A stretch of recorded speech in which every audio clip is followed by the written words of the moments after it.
Nobody warned Caleb Foster that doing the right thing could cost him everything.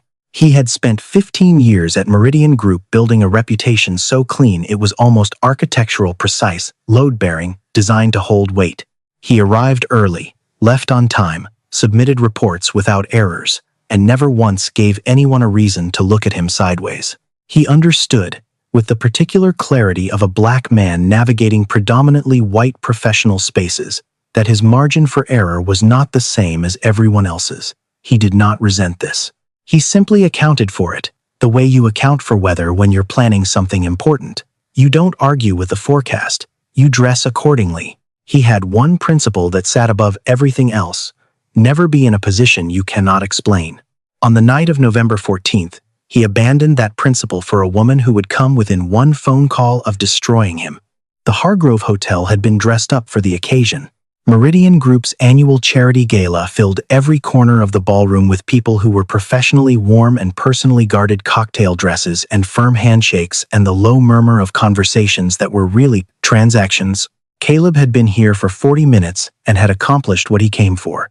3 meaningful hellos, 2 strategic handshakes, 1 glass of sparkling water. He had not finished. He was ready to leave. He needed to leave. His daughter Maya had taped a note to his bathroom mirror earlier that week. Block letters, purple marker, underlined twice. Dad. Front row. Do not be late. I can see everything from up there. He had left the note exactly where she put it because it made him smile every morning when he brushed his teeth, which was the kind of small thing that made a house feel like a home. Tonight was Maya's first choral performance. She was 9 years old and had been practicing the same song every night at dinner for 6 weeks. She had her mother's voice clear and high and effortlessly true, the kind of voice that made people in adjacent rooms go quiet without knowing why. Every night, Caleb told her it was perfect. Every night, she shook her head and said she needed one more run-through. He had watched her become serious about something for the first time, and it had moved him in ways he hadn't anticipated. He had promised her the front row. He intended to keep that promise. 7:15. 15 minutes to spare. He set his glass on a passing tray and took the service hallway behind the ballroom. Shorter, quieter, the fastest route to the parking structure. He had mapped it earlier. He was the kind of man who mapped exits. He was 60 feet from the rear door when he stopped. Diane Holloway was on the floor. She was Caleb's direct supervisor, director of analytics, 12 years at Meridian, known throughout the building for a composure so consistent it had become part of her professional identity. He had never seen her rattled.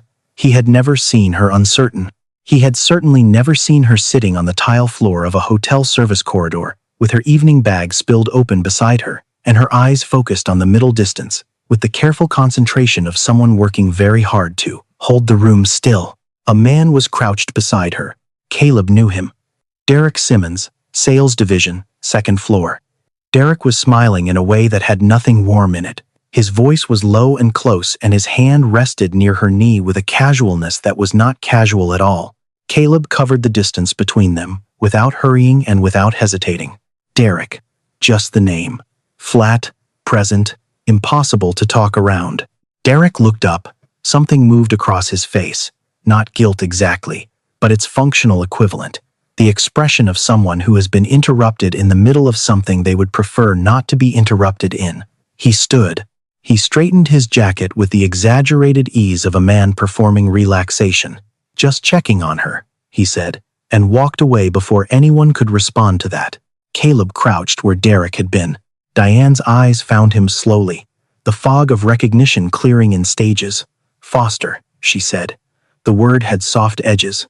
Yes, Miss Holloway. I'm fine. All right. He didn't move. Her phone was beside her bag, screen completely dark. He picked it up, dead battery. He looked down the corridor in both directions. The party noise continued behind the ballroom doors, muffled and indifferent. Not one person appeared. Not one head turned. He stayed crouched and ran the numbers. He knew precisely what this looked like. A black man crouching beside an incapacitated white woman at a corporate event.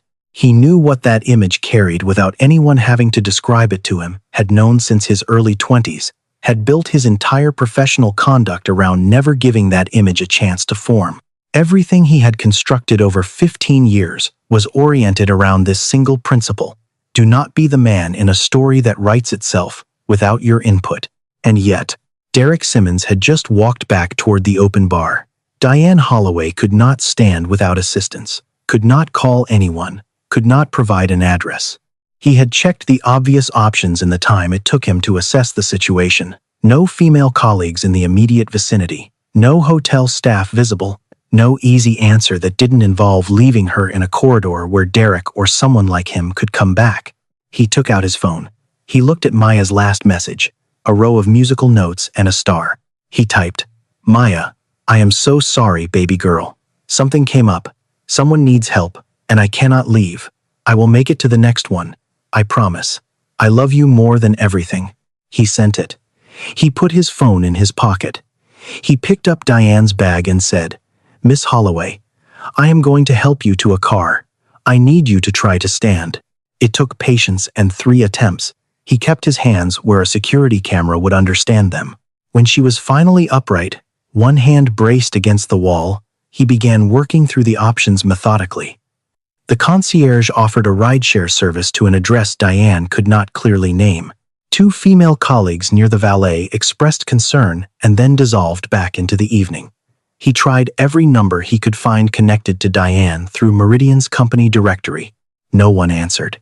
He considered the emergency room and weighed it against everything it would cost her, the record of it, the optics of it, the ammunition it would hand to the custody battle he had heard fragments of in hallway conversations he was not supposed to hear. He had no clean option. He had one option that was merely the least complicated of the bad ones. "I'm taking you to my home," he said, clearly and at normal volume, the way you speak to someone you are creating a record with. "My daughter is there. You will sleep on the couch. I will write down exactly what happened tonight and leave it where you will find it when you wake up. In the morning I will drive you wherever you need to go. Do you understand what I am telling you?" Diane looked at him for a long moment, with the slow focus of someone processing through difficulty.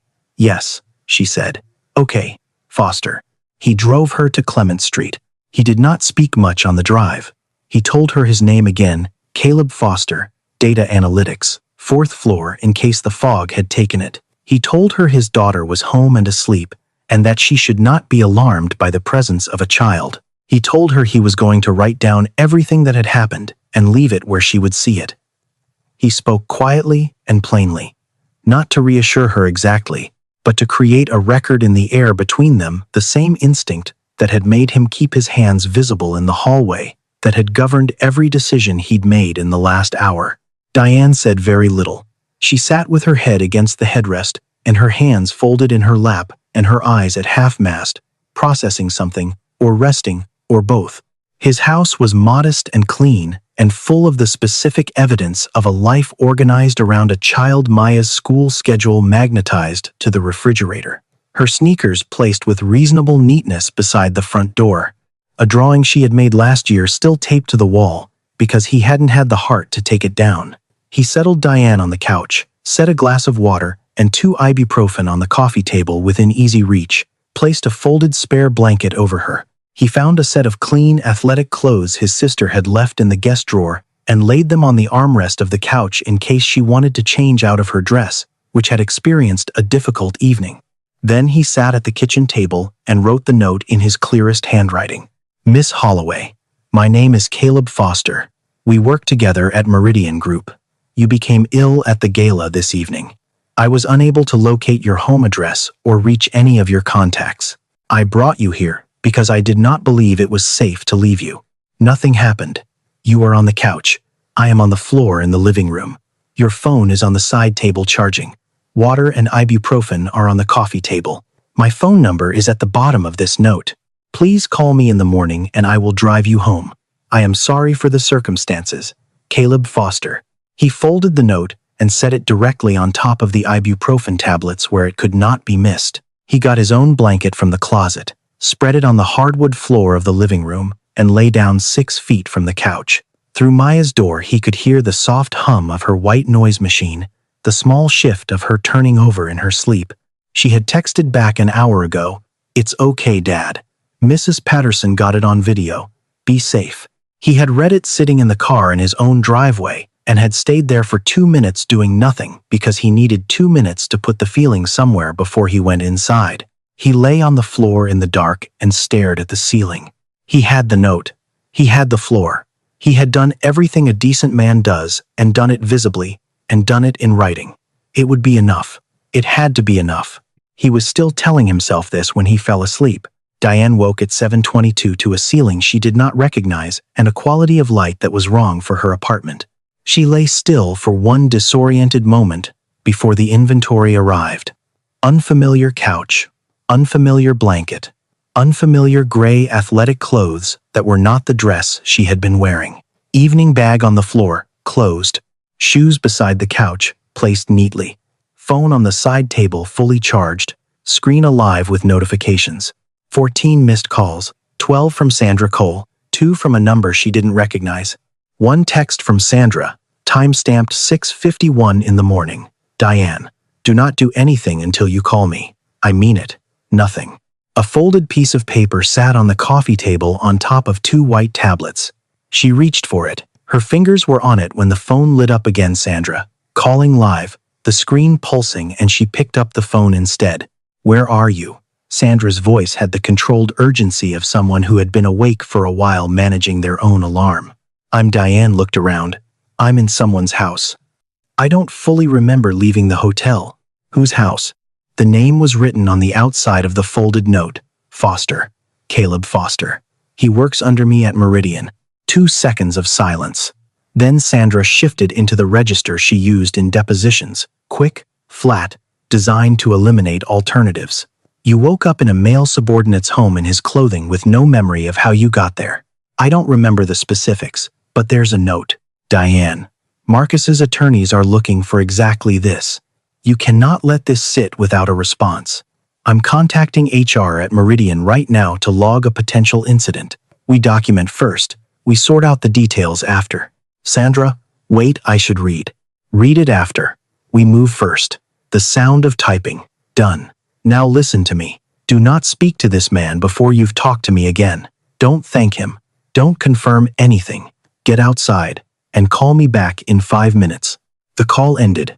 Diane sat with the phone in her hands. She looked at the note. She unfolded it and read every word. Nothing happened.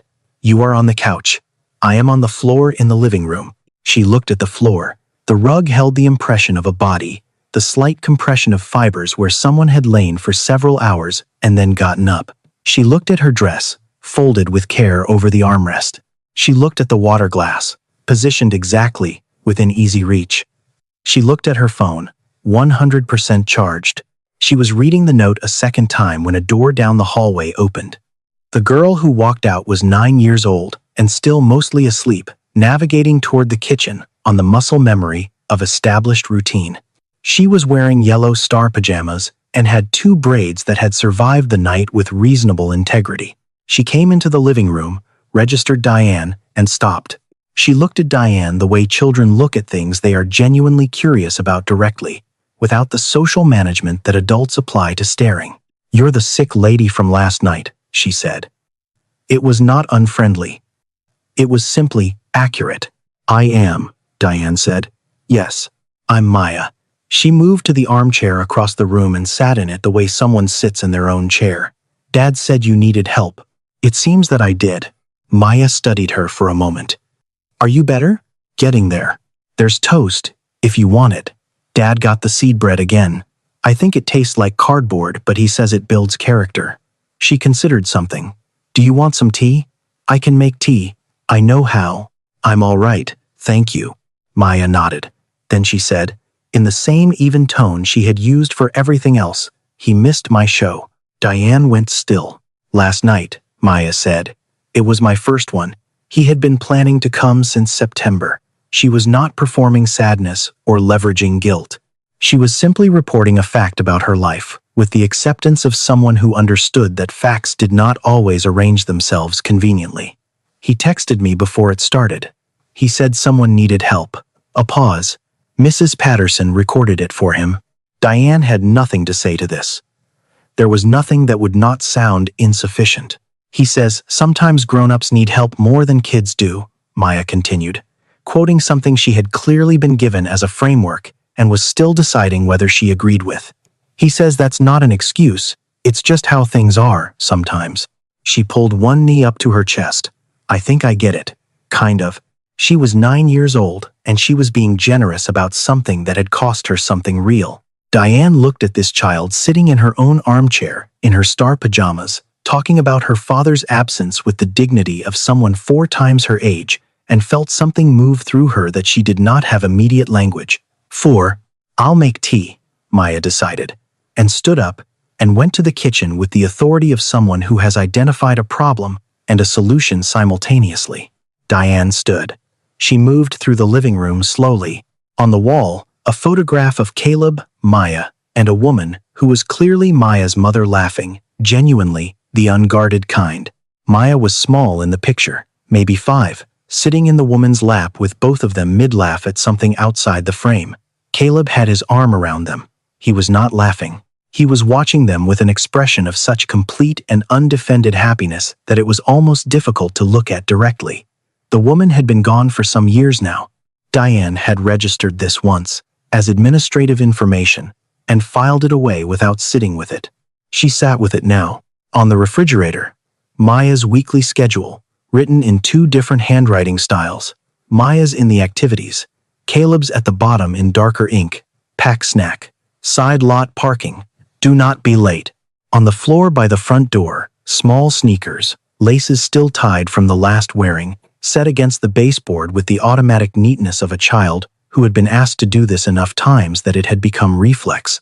On the kitchen counter, a folded medical bill, the hospital letterhead visible from the doorway, clipped under a coffee mug as if it had been set down mid-payment and not yet returned to. And in the center of the living room floor, the impression in the rug, the shape of a man who had chosen the floor so that she could have the couch. Diane understood what she was looking at. She had spent 4 months assembling legal evidence of what it meant to put a child first, to arrange a life around someone small and dependent and entirely yours. She knew what that evidence looked like when it was real. She was standing in the middle of it. She was still standing there when she heard him. A notification sound from the kitchen. A pause. Then, the specific silence that follows the reading of something unwelcome. She walked to the kitchen doorway. Caleb was at the counter in a white t-shirt and dark sweatpants, bare feet on the tile, phone in both hands. He was reading with the stillness of a man who has learned to receive difficult news without broadcasting it. He looked up and saw her. Neither of them spoke. He turned the phone so she could read it. Mr. Foster, please remain available at your current address for a verification call from Human Resources within the next 2 hours regarding a reported workplace matter.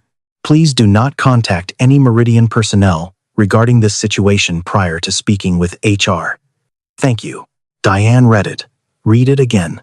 From down the hallway came the small sound of Maya's door easing shut, the child's instinct to give adults space when the air in the room changes. Caleb set the phone face down on the counter. He looked at her without the neutrality she was used to from conference rooms and status meetings.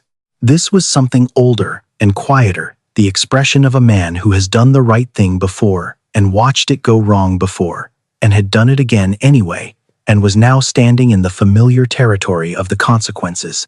He was not surprised. That was the thing she could not stop looking at. He was not surprised at all. Diane held the note in her hand. She looked at this man standing in his kitchen at 7:30 in the morning, who had slept on his own floor to make sure she was safe, who had written down every detail with his own hand so that she would have a record, who had put himself in exactly the position he had every reason to avoid, and whose name was now in an HR file because Sandra Cole had moved faster than the truth. I need to call Sandra back, Diane said. Her voice was steady in the way of something that has made a decision. I need to call her right now. Caleb held her gaze for a moment. Then he nodded once, without any ceremony, and turned back to the counter and quietly finished making his daughter's tea. Diane went to the front porch. It was a cool November morning. The marigolds in the front yard had held on longer than they had any right to this late in the season, bright orange and yellow against the dark soil, planted in careful rows. She stood at the porch railing and looked at them while she waited for Sandra to pick up. Tell me you're outside, Sandra said. I need you to retract the email. A beat, Diane. I read the note. Sandra. All of it. She kept her voice level, the way she kept her voice level in quarterly reviews and custody hearings and every other room that wanted to see if it could shake her. He wrote down everything that happened. He slept on the floor. He charged my phone. He folded my dress and left it on the armrest. He placed ibuprofen on the table where I would find it. A pause. His 9-year-old daughter just told me he missed her first choir performance last night. Her first one. He had been planning to attend since September. I hear you. But the legal exposure. There is no legal exposure because nothing happened. That is not my interpretation. That is what occurred. She looked at the marigolds. I woke up scared, and you called before I had time to think, and I picked up the phone before I read the note. That is the full sequence. And because of that sequence, there is now a record with his name on it that he does not deserve. Sandra was quiet.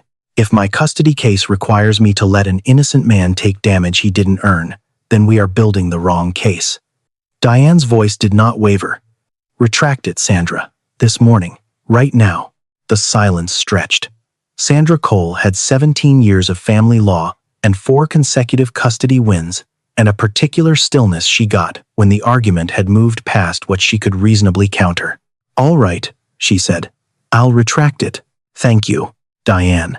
A shift in Sandra's voice, the professional scaffolding down slightly. I was protecting you. That's all I was doing. I know that. I know. She meant it. Retract it, please. She ended the call.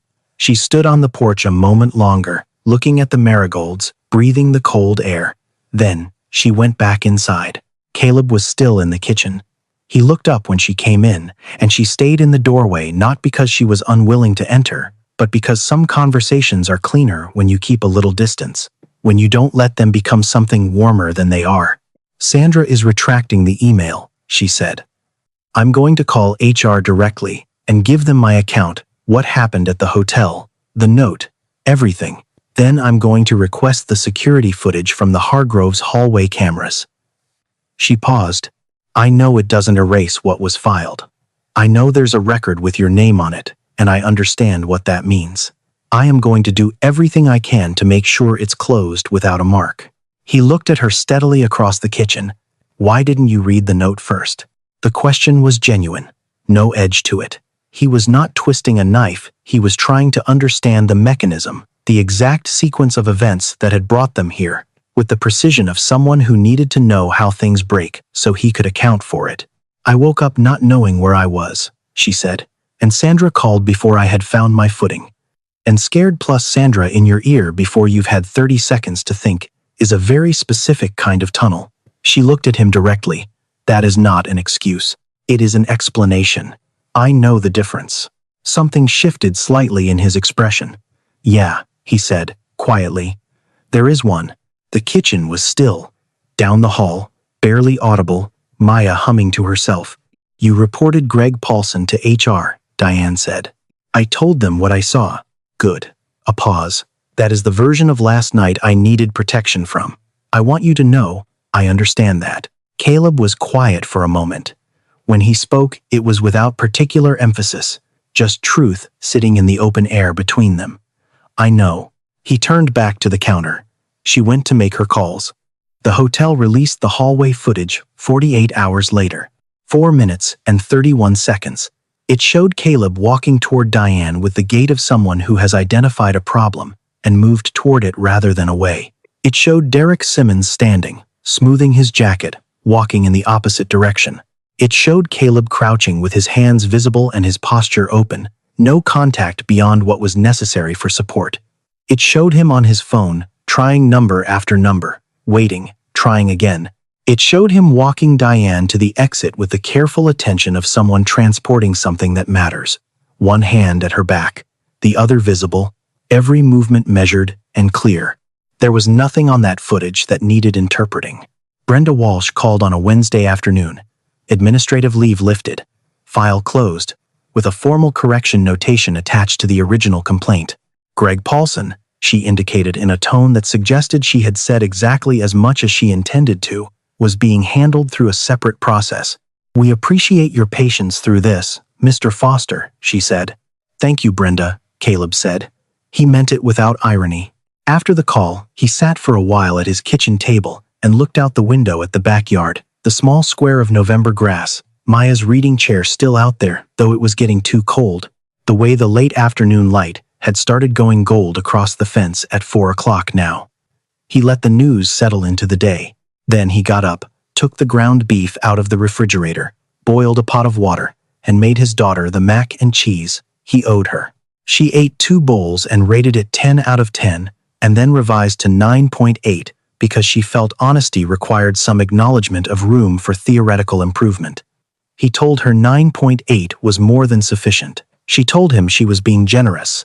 They argued about this cheerfully through the rest of dinner, and he washed the dishes while she read at the kitchen table, humming, and the house was exactly what it was supposed to be. The second choral performance at Lincoln Elementary fell on a Thursday evening in December, 3 weeks after the gala.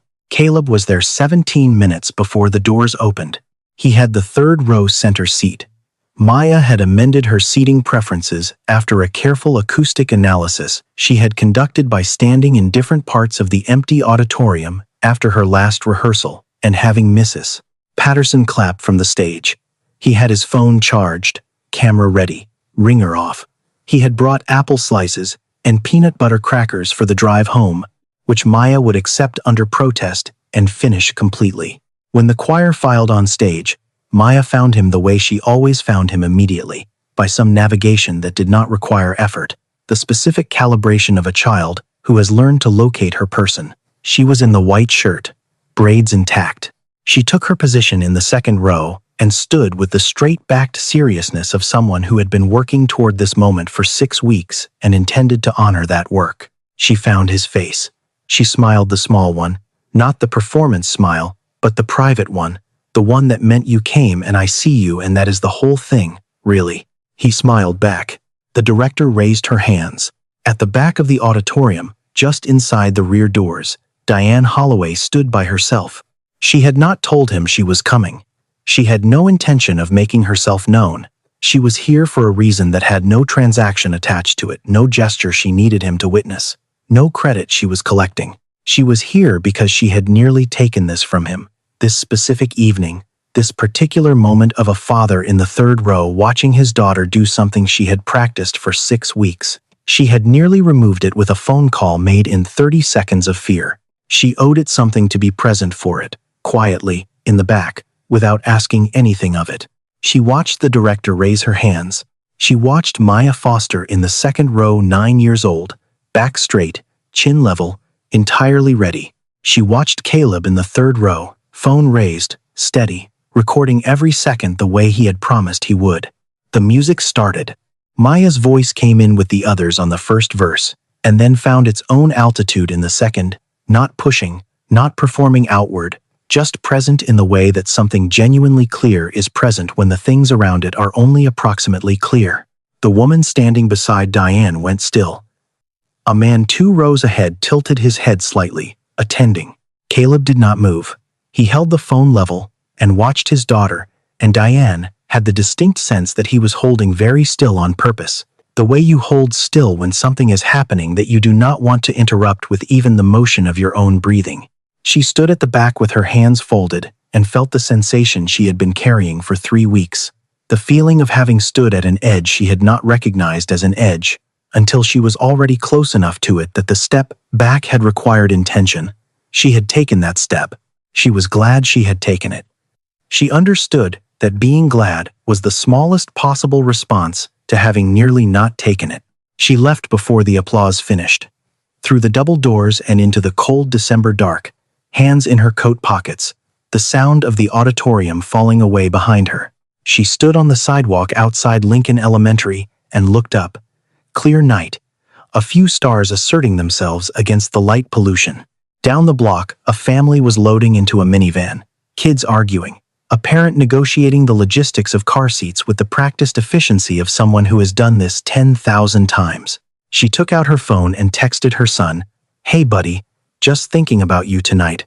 Sleep good. Mom loves you all the way to the end of everything and back." She put her phone away. She breathed the cold air. Then she walked to her car and drove home through the quiet December streets, and the evening was what it was. Not a resolution exactly, not a clean ending, just a specific Thursday in which something important had been preserved, and she had played a small and necessary part in preserving it, after having played a larger and less necessary part in threatening it. She could live with that. She intended to do better than live with it. Inside, the reception was warm and crowded, and smelled like fruit punch and the slightly dry chocolate chip cookies Maya had already located and begun evaluating with professional seriousness. 6.5, she announced. The chocolate is good. The dough is genuinely substandard. That's very specific, Caleb said. I have high standards. You ate 3 of them. Research, she said, without missing a beat. I needed a large enough sample size. He laughed. She accepted this as the correct response and reached over and took his hand without looking, the automatic gesture of someone reaching for something they know will be there, and he held her hand in the warm, crowded room and let it be a regular Thursday evening in December. Not the evening he had almost lost. Not a lesson or a vindication or a demonstration of anything. Just his daughter's hand in his, and the song she had sung still in the air somewhere, and the drive home ahead of them with apple slices and peanut butter crackers, and whatever Maya had decided to tell him about on the way. He did not think about November 14th. He did not think about the hallway, or the note, or the floor, or the file that had been opened and closed with a correction appended. Those things existed in the record, and the record would keep them. He did not need to carry them tonight. He thought about the drive home. He thought about Maya asleep in the back seat, probably, because she always fell asleep on drives after performances. Something about the accumulated tension releasing all at once the singing was done. He would carry her inside. He always carried her inside. She was almost too big for it now, but neither of them had said so yet. Just this, all of this, enough,